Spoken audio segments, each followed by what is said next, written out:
अस्सलाम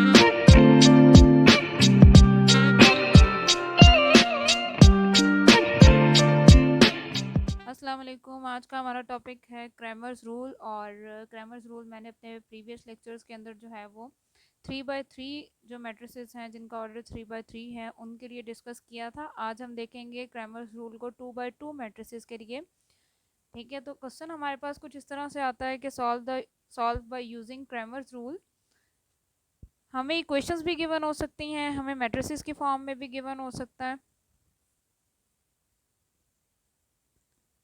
और ये हमें इक्वेशंस की फॉर्म में भी गिवन होता है और मैट्रिसेस की फॉर्म में भी गिवन हो सकता है क्वेश्चन। तो अगर तो हमें इक्वेशंस की फॉर्म में गिवन है तो हमने उसको पहले जो है वो मैट्रिसेस में चेंज करना है। देखिए आपने मैट्रिसेस में कैसे चेंज करना है, यहाँ पे हमारे पास एक्स और वाई जो हैं वो वेरिएबल्स हैं, तो आपने इन वेरिएबल्स के साथ जो कांस्टेंट वैल्यूज प्रेजेंट है उनको सेपरेट कर लेना है। एक्स के साथ हमारे पास 2 है तो हमने 2 लिख लिया, वाई के साथ -2 है, आपने माइनस को इग्नोर नहीं करना, माइनस हमारा 2 के साथ ही आएगा। एक्स के साथ 3 है तो 3 आ गया है, वाई के साथ +2 है तो 2 लिख लिया हमने। जो वेरिएबल्स हैं उनके लिए हमने एक अलग से कॉलम मैट्रिक्स बनाना है, तो एक्स और वाई हमारे यहाँ पे वेरिएबल्स हैं, और जो साइड वाली टर्म्स हैं दोनों 4 और 6 उसके लिए अलग से मैट्रिक्स बनाएंगे। अच्छा, मैट्रिक्स फॉर्म करने के बाद आपने क्या करना है, फर्स्ट मैट्रिक्स को हमने ए का नेम दे दिया है, और ये जो सेकंड मैट्रिक्स है इसको हमने कैपिटल एक्स का नेम दिया है, और जो हमारे पास इक्वालिटी की दूसरी तरफ कॉलम मैट्रिक्स है उसको हमने बी का नेम दिया है।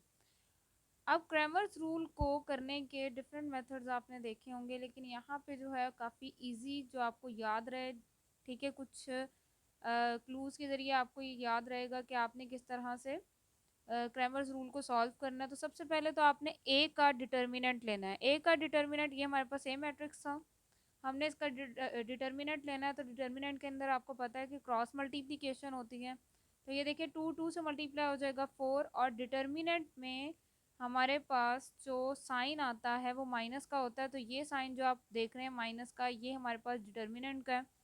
फिर आपने 3 को 2 से मल्टीप्लाई करना है, तो 3 2 ज़ार -6 आ गया हमारे पास, 3 इंटू -2 -6, माइनस माइनस हमारे पास प्लस हो जाएगा, और यहाँ पे हमारे पास आ जाएगा 4 + 6, तो ये हमारे पास होता है 10।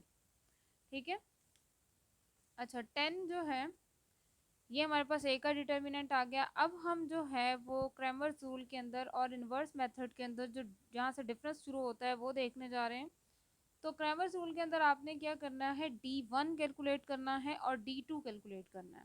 ठीक है, अब D1 क्या है और D2 क्या है, अब आपके पास यहाँ पे अगर आप देखें तो D1 का डिटर्मिनेंट लेना है। D1 का मतलब है डिलीट 1, ठीक है, इस तरह से आप इजीली इसको जो है वो याद रख सकते हैं। डिलीट 1 का मतलब है, ये देखें 2 कॉलम से आपने क्या करना है, फर्स्ट वाले कॉलम को डिलीट करना है, और ये जो बी वाला कॉलम है हमारे पास इसको उसकी जगह जो है वो रिप्लेस कर देना, उसकी जगह इसको लिख देना है। आपने 2 और 3 था, आपने इसकी जगह 4 और 6 लिखना है, और सेकेंड जो कॉलम है -2 और 2 उसको आपने एज इट इज़ लिखना है।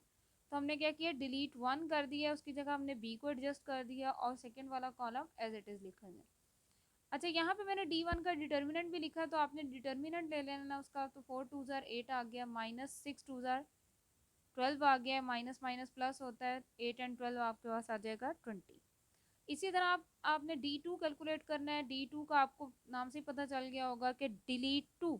अब आपने फर्स्ट वाला जो ए का कॉलम है उसको एज इट इज रखना है, लेकिन सेकंड वाले को डिलीट करके उसकी जगह बी वाला जो है कॉलम वो लिख देना है।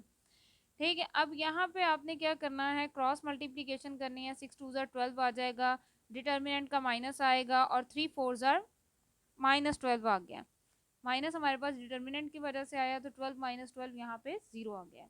अब कैलकुलेट तो हमने करना था एक्स और वाई, और हमने यहाँ पे क्या किया है, अभी D1 D2 और ए का डिटर्मिनेंट कैलकुलेट किया है। आप देख सकते हैं यहाँ पे कि एक्स का फॉर्मूला मैंने यहाँ पे लिखा है D1 डिटर्मिनेंट ओवर ए डिटर्मिनेंट। ठीक है, D1 का डिटर्मिनेंट और ए का डिटर्मिनेंट है।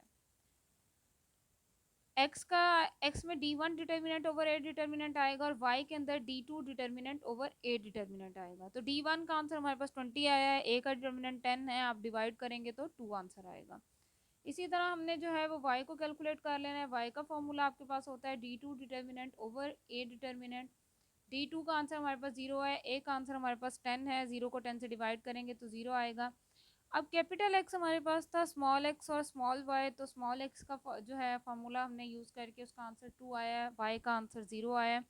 तो यहाँ से x इज इक्वल टू 2 आ गया और y इज इक्वल टू 0। इसी तरह आप किसी भी क्वेश्चन को by using Cramer's rule solve कर सकते हैं, ठीक है। और यहाँ पे आपने कंफ्यूज नहीं होना, क्योंकि आपकी बहुत सारी जो है वो सोल्यूशन बुक्स के अंदर D1 की जगह AX लिखा होगा, D2 की जगह AY लिखा होगा। तो आपने ये सिर्फ रिमेंबर करने के लिए कि D1 का मतलब है डिलीट फर्स्ट कॉलम और D2 का मतलब है डिलीट सेकंड कॉलम, ठीक है। तो आप इसको इस तरह से जो है वो इजीली अंडरस्टैंड कर सकते हैं। मेरा ये लेक्चर यहीं पे एंड होता है। मेरी मज़ीद वीडियोस के लिए मेरे चैनल को ज़रूर सब्सक्राइब करिएगा। अल्लाह हाफिज़।